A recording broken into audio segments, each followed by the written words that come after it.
உங்கள் favourite TV ஷோக்களை இனி miss பண்ண தேவையில்லை. ZEE5 இல் முற்றிலும் இலவசமாக காணுங்கள். இங்கேயும் எப்பொழுதும். நிறைய தடவை சித்தார்த்தோட கல்யாணம் தடபட்டு போனதால இந்த முறை எந்தவித தடையும் இல்லாம ராணி சித்தார்த் கல்யாணம் நடக்கணும். அதனால கல்யாணத்துக்கான ஏற்பாடெல்லாம் சீக்கிரமாவே ஆரம்பிச்சிடுங்க.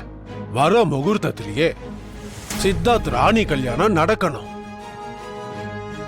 சித்தார்த் ராணி கழுத்துல தாலி கட்ட போகும்போது தொலைஞ்சு போன தாலிய பொம்மைய அவ கையால கொண்டு வந்து சித்தார்த்து கிட்ட கொடுத்து ராணி கழுத்துல தாலி கட்ட சொல்லுவா.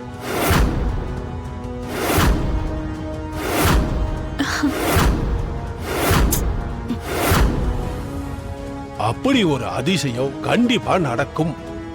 நீங்கள் எல்லாரும் அத கண்கூட பார்க்கத்தான் போறீங்க. நம்புதிரி ஐயா, நீங்க சொல்ற விஷயத்த நம்பவும் முடியல, நம்பாம இருக்கவும் முடியல.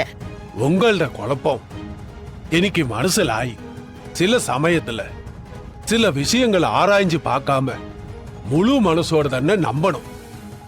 இப்போ நடக்கிற விஷயமும் அதே போலதான். சரிங்க நம்பூதிரி, நீங்க சொல்ற மாதிரியே கல்யாணத்துக்கான ஏற்பாடெல்லாம் உடனே ஆரம்பிச்சிடுறோம். ராணி என்கிட்ட சொல்லும் போது பொம்மி அக்காவே அவங்க கையால தாலி எடுத்து கொடுத்தா என் கழுத்துல கட்டுவியான்னு கேட்டால, இப்ப நம்பூதிரியும் பொம்மி கண்டிப்பா அந்த தாலியை கொண்டு வந்து தருவான்னு சொல்றாரு. என்னை சுத்தி என்னதான் நடக்குதுன்னு புரியல. எங்க பொம்மியே வந்து தாலிய கொண்டு வந்து கொடுப்பான்னு சொன்னது ரொம்ப ஆச்சரியமாவும் அதிசயமாவும் இருக்கு. அவ எங்க வீட்டு கொலசாமி. அவ கையால தாலிய ஆசீர்வதிச்சு கொடுக்கறதெல்லாம் ராணி செஞ்ச பாக்கியம் தான். உங்க எல்லார்கிட்டையும் இப்ப எப்படி இருக்குதோ அது மாதிரிதான் பொம்மை இந்த விஷயத்தை என்கிட்ட சொன்னப்ப எனக்கும் அப்படி இருந்துச்சுன்னு எப்படி நான் சொல்லுவேன்?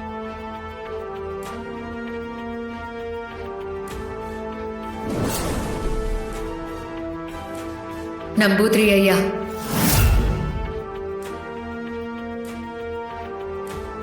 பொம்மி நீ எந்த இவட? நம்பூதிரி ஐயா, நீங்க எனக்கு ஒரு உதவி செய்யணும். எந்த மோனே பறையும்?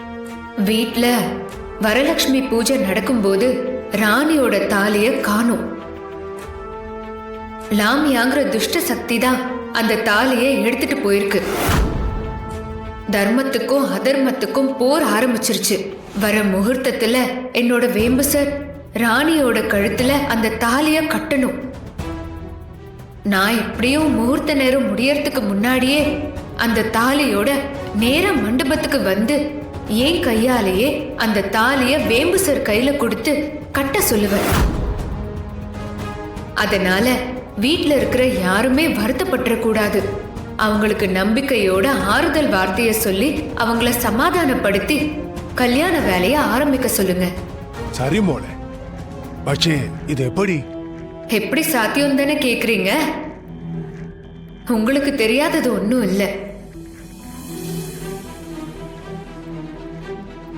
அரியா மோனே, நான் கல்யாண வேலையை ஆரம்பிக்க சொல்றேன், நீ கவலைப்படாத. ரொம்ப நன்றிங்க ஐயா.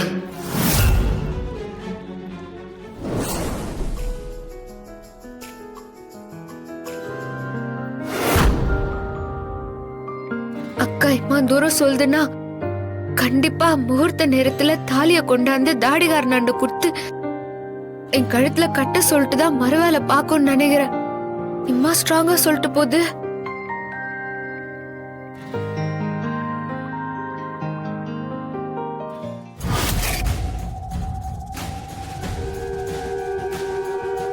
அக்கா, இந்த மனோ எங்க போனா என்ன ஆனான்னு ஒரு தகவலும் இல்லையேக்கா. அதான் தம்பி எனக்கும் கவலையா இருக்கு. அவனுக்கு நான் பட்ட கஷ்டத்தை பார்த்து தாங்கிக்க முடியல. அதான் அந்த பொம்மைய பழி வாங்கியே தீருவேன்னு சொல்லி எங்கேயோ போயிருக்கான். ஏன் அதான் நம்ம ரொம்ப நாளா ட்ரை பண்ணிட்டு இருக்கோம்ல. அவன் எதுக்காக தனியா போகணும்? இங்க நம்மளோடயே இருந்திருக்கலாம்ல. அவன் ஏதோ கோபத்துல போயிருக்கான். இன்னும் 2 நாள்ல அவனே திரும்பி வந்துருவான் பாருங்க. இல்ல தமன்னா, அவனை பத்தி உனக்கு தெரியாது. என் புள்ள ஒரு முடிவு எடுத்துட்டான், அதுல சாதிக்காம விடவே மாட்டான். நீ பாரு, பொம்மி விஷயத்துல அவன் கண்டிப்பா பெருசா ஏதாவது பண்ணுவான். அக்கா, மனோ பண்ணுவான் சரி. ஆனா இந்த நம்பூதிரி என்னவோ பொம்மியே அந்த ராணியோட தாலியை கொண்டு வந்து மண்டபத்துல எல்லாரும் முன்னாடி தருவான்னு சொல்றாரு. அவர் சொன்ன மாதிரி நடந்துருமாக்கா? என்ன தம்பி, லாமியா சொன்ன மாதிரியே நாம ராணியோட தாலிய கொண்டு போய் அவகிட்ட கொடுத்துட்டோம். அதே மாதிரி லாமியா நம்ம கிட்ட சொன்ன மாதிரி அந்த பாதாள உலகத்துல வச்சே பொம்மியோட கதையை முடிச்சிடுவா. இல்லக்கா, ஒருவேளை பொம்மி ஏதாவது செஞ்சு லாமியாவை அட்டாக் பண்ணி அந்த தாலியை எடுத்துட்டு வந்துட்டா என்ன பண்றது? ஏன் சித்தப்பா, உங்க வாயில நல்ல வார்த்தையே வராதா? ஓ, லாமியா நம்ம கிட்ட இருந்து தாலியை வாங்கிட்டு போகும்போது என்ன சொன்னாங்கன்னு மறந்துட்டீங்களா? ம். ஒருவேளை இப்ப இந்த தாலிய எடுத்துக்கிட்டு பாதாள லோகம் போகும்போது அந்த பொம்மி குறுக்க வந்து தடுத்தா அப்ப என்ன பண்றது?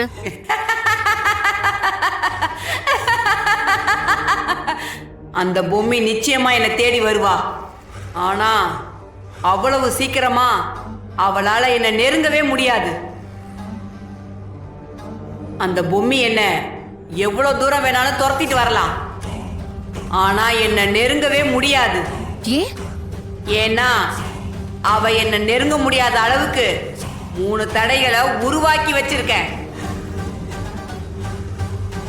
அந்த ஒவ்வொரு தடையையும் அவ உடைச்சிட்டு வந்தா மட்டும்தான் அவளால என்கிட்ட நெருங்க முடியும். ஏன் லாமியா? அவதான் ஜெகஜால கில்லாடியாச்சே, அவளுக்கு இதெல்லாம் ஜுஜுபி. ஐயோ தம்பி, கொஞ்ச நேரம் வாயை வச்சுக்கிட்டு சும்மா இருக்க மாட்டீங்களா?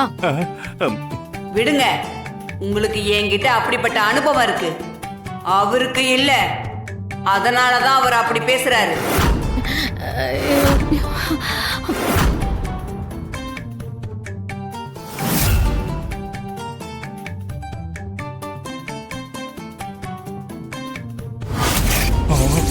ஐயோ,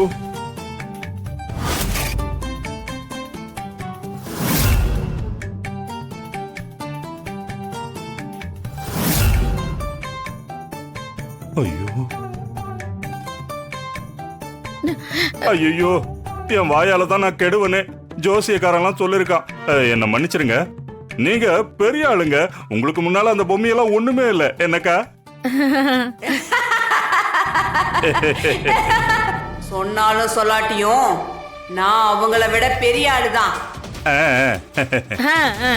பொம்மி அந்த 3 தடைகளையும் தாண்டி வரத்துக்கு முன்னாடி அவளோட ஆத்மா அதுல மாட்டிக்கிட்டு அழிஞ்சு போயிடும். அப்புறம் எப்படி அந்த பொம்மையால வந்து என்ன நெருங்க முடியும்?